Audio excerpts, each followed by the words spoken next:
Hi అండి. అందరూ ఎలా ఉన్నారు? బాగున్నారా? Welcome to my YouTube channel mom's recipes. ఈరోజు మన ఛానల్‌లో గుత్తి కాకరకాయ ఎలా చేయాలో చూద్దాము.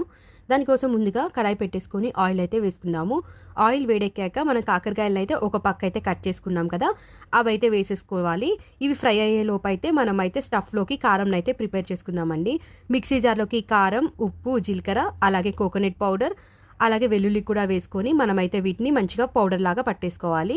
ఈ లోపైతే మనకి కాకరకాయలు అయితే ఫ్రై అయిపోయి ఉన్నాయండి.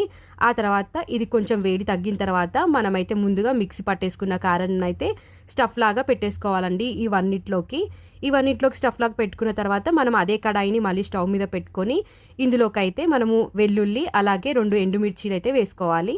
ఆ తర్వాత ఇందులోకి పోపు దినుసులు కూడా వేసుకొని ఇవి కొంచెం వేగిన తర్వాత మనం స్టఫ్ చేసి పెట్టుకున్న కాకరకాయల్ని అలాగే మిగిలిన కారం పొడిని అయితే వేసేసుకోవాలి. ఇవన్నీ ఒకసారి బాగా మిక్స్ చేసుకుందాం. ఒక 5 మినిట్స్ మగ్గిన తర్వాత అంతే, ఎంతో టేస్టీ అయిన గుత్తి కాకరకాయ రెడీ.